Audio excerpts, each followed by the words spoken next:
મિત્રો, જૂનાગઢના યુવકનું લગ્નના દિવસે જ અચાનક મૃત્યુથી જૈન પરિવારમાં લગ્નનો પ્રસંગ માતમમાં ફેરવાઈ ગયો હતો.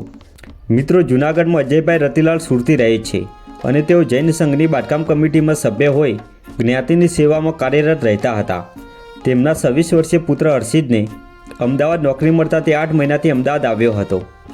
મિત્રો, આ દરમિયાન હર્ષિદના લગ્ન નક્કી થતાં તેમના પરિવારજનો અમદાવાદ લગ્ન માટે ગયા હતા. લગ્ન પ્રસંગ આનંદ ઉલ્લાસ સાથે ઉજવાઈ રહ્યો હતો અને વરરાજા હર્ષિદે લગ્નની આગલી રાત્રે મહેંદી રસમમાં ભાગ લીધો હતો અને દાંડિયા રાસને પણ રમઝટ બોલાવી હતી. આ દરમિયાન શુક્રવારે વહેલી સવારે 5:45 વાગ્યે હર્ષિદે છાતીમાં અસહ્ય દુખાવો ઉપડ્યો હતો.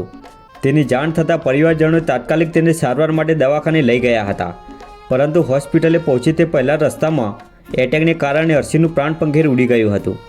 મિત્રો, જેના લગ્ન હતા તે જ યુવકનું લગ્નના દિવસે જ હાર્ટ એટેકથી મૃત્યુ થતાં પરિવારજનોમાં ભારે શોક ફેલાયો હતો. આગલે દિવસે ખુશીના માહોલ વચ્ચે લગ્ન ગીતો ગવાતા હતા. ત્યાં મૃત્યુના કારણે લગ્નનો પ્રસંગ માતમમાં ફેરવાઈ ગયો હતો.